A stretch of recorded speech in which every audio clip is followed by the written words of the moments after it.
When Christians think about how they can engage the culture on the issue of homosexuality and gender confusion in general, I say a couple things. First of all, I think Christians do have a role to play in the political sphere, in public life, and in the public discourse on this issue. I don't think that role is ultimate or is ultimately going to change anything. I don't think there's any political party that's going to transform America so that it's Christian or holds to Christian values. That's just not going to happen.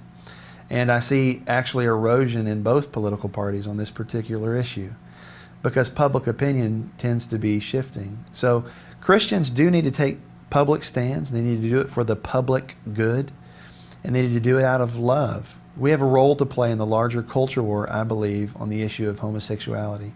But we shouldn't view any political process as ultimate. I think our biggest impact is going to happen in our own churches and our own individual lives, where we embody in our culture a counterculture, where among our people and in our churches, we are holding marriage in high regard.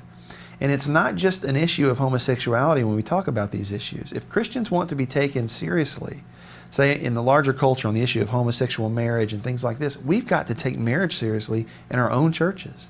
And we've got to be modeling to the world what it means for a husband to love his wife and for a wife to follow the leadership of her husband.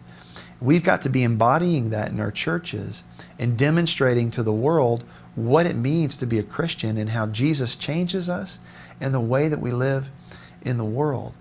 And then within that, our gospel testimony is going to have more power and more effect as the Lord uses it to convert people to Him. At the end of the day, there's no law we can pass to institute some kind of Christian theocracy or morality. That's not going to happen. The power of God unto salvation is the gospel.